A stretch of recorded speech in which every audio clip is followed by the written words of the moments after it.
Hello, welcome back to another episode of the Self-Development with Tactics podcast. What are we going to do today? Today is going to be an amazing day. Today we're going ahead with another book summary, or we finish up with another one that I have started. I do not really remember, but I think we have actually finished up with Wisdom by Peter Bevelin. Whatever. You know what it is. You know what it is, and there we go. But I think that I have finished it. Yes, we have. We have indeed finished it. So let's actually see whether we can find a new really great article / summary / whatever. All for the sake of showing you which summaries there are on the Nat Eliasson, everything written together.com site is. You're going to find it by Googling. There are quite a ton of book summaries, quite a ton of very good books. Always a great way to figure out whether you like it, if you dislike it, whether it is useful for you or not, and so on and so forth, before you actually buy a book. Of course, depends on your financial situation. You know, some people can deal with a book they do not actually like, and they've spent 20, 30, 40, 50 bucks on it, and they're fine with that because they're making enough money, but I would not count myself to these people. So I'm in general just sticking to book summaries. I think you can actually get quite a lot of information, very good information out of articles and summaries and so on and so forth, without actually having to buy a book. Learning. I think the talent code, the rise of the creative class, the practicing mind,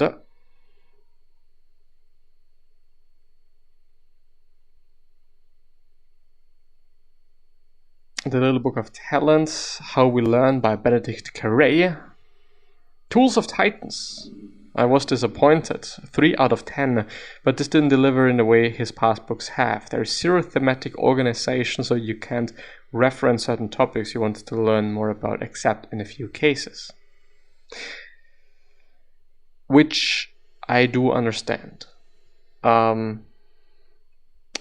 Sometimes it is quite difficult to know what to search for, and then having a topical categorization, if you know what I mean, it's quite useful. It really is, because you then can search things up and you can search for similar resources and similar things. But when this is not the case, then you are quite fucked. Anyway, I'm gonna actually give you all the categories so that you yourself can search for something that you're interested in. All aphorisms, biography, business, college, communication, copywriting, decision-making, dog training, entrepreneurship, fiction, finance, fitness, health, and once again health for whatever reason, I still don't know, history, language, leadership, learning, management, marketing, masculinity, mindfulness and meditation, networking, philosophy, photography, politics, productivity, psychology, real estate, sales, science, sex, strategy, technology, travel, and writing.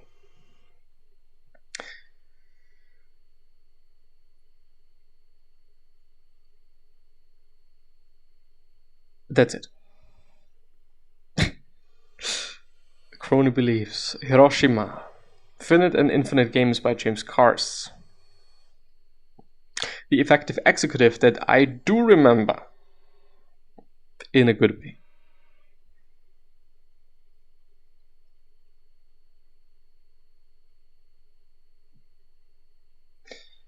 Cloud Atlas or Atlas. No highlights for some reason. Maybe I lost them. Go read it. So maybe I have to check out Go Atlas as well. Made to Stick Difference by Young Me Accelerando.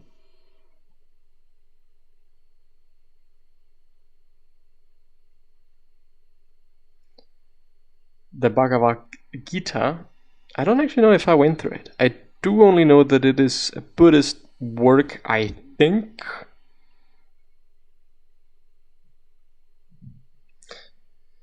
The Beginning of Infinite, the Defining Decade. I think... No, I don't know this one.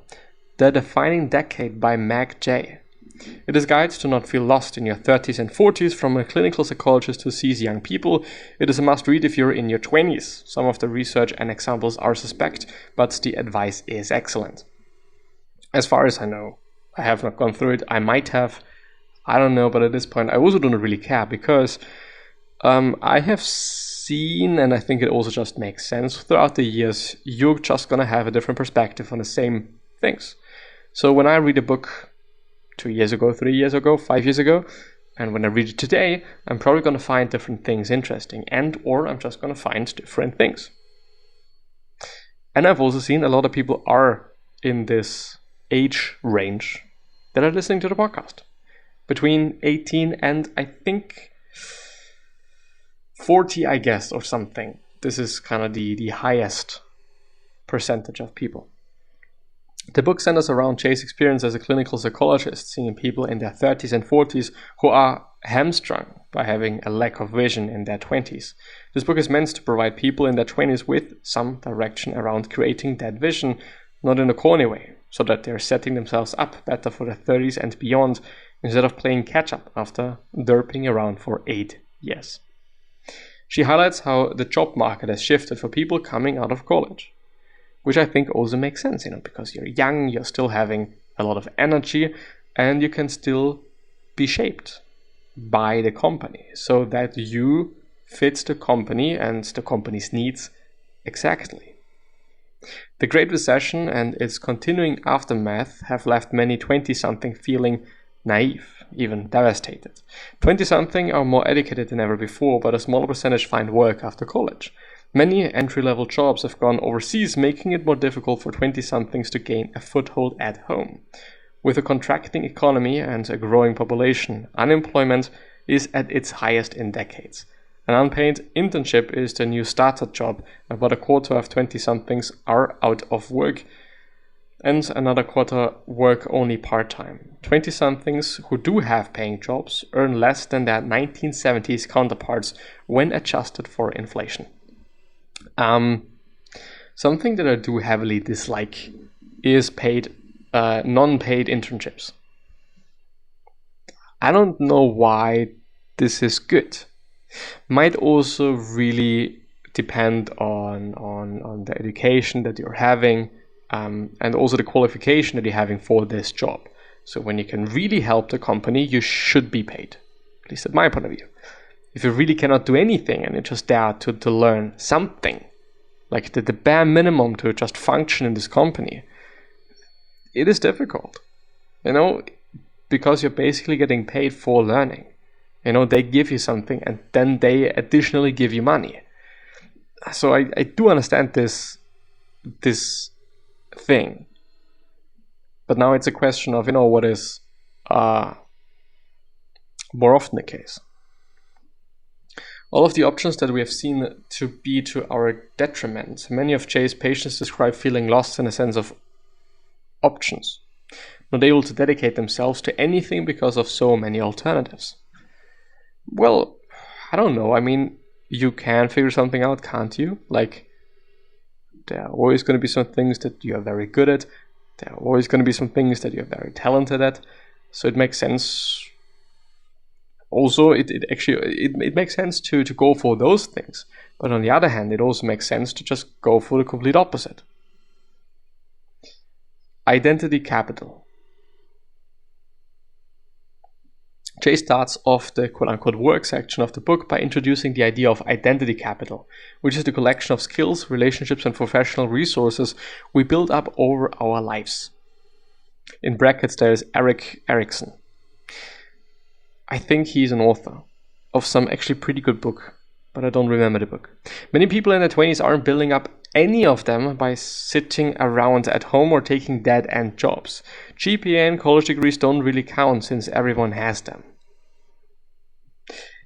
Well, I do really know what she's trying to say. having additional, I do not necessarily want to say qualifications, but qualities. When I'm having somebody, I'm having two people, and I'm willing to hire one of them. Which person am I going to take? Probably the person that is having more of something, or better capacities, or better skill in something. Having a degree and having the hard skills, it is necessary, period.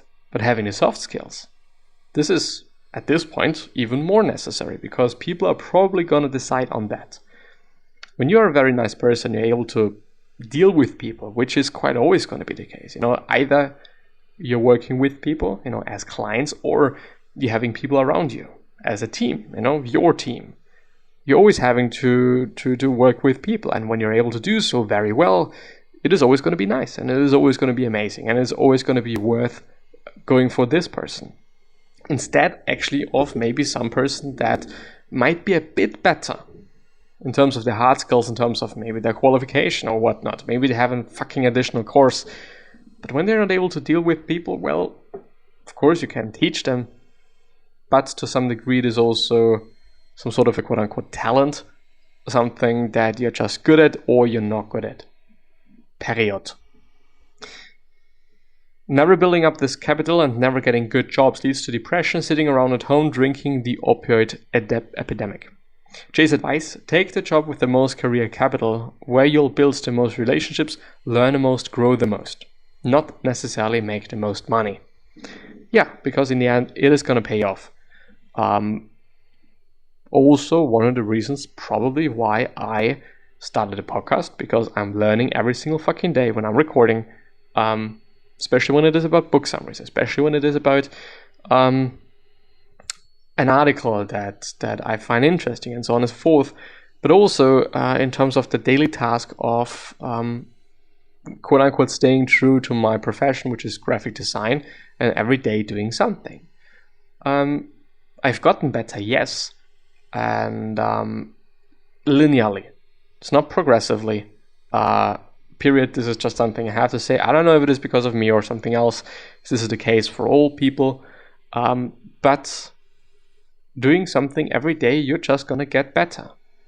And when you like doing so, of course, you are gonna be able, and then publishing it, then you're gonna have the connections, and so on and so forth. So in the end, doing something additional, and it is also something, it's a tutor slash teacher, I don't want to say teacher, told me or told us, in the end, nobody gives a shit about your grades, but a lot of people are going to give a shit about the things that you did besides going to uni and or attending uni. So the projects that you've had, the things that you've built, the things that you've tried out, the connections that you're having, and so on and so forth. Who hasn't heard of a story where somebody was like, okay, I may not be as qualified, but I'm having certain connections. Whether it is, like your brother's friend's sister's cousin or some shit, or somebody actually pretty close. Connections matter, emotional intelligence matters. Sometimes things matter that just make sense, I would say. But yeah, with that being said, gonna see you next time, so bye-bye.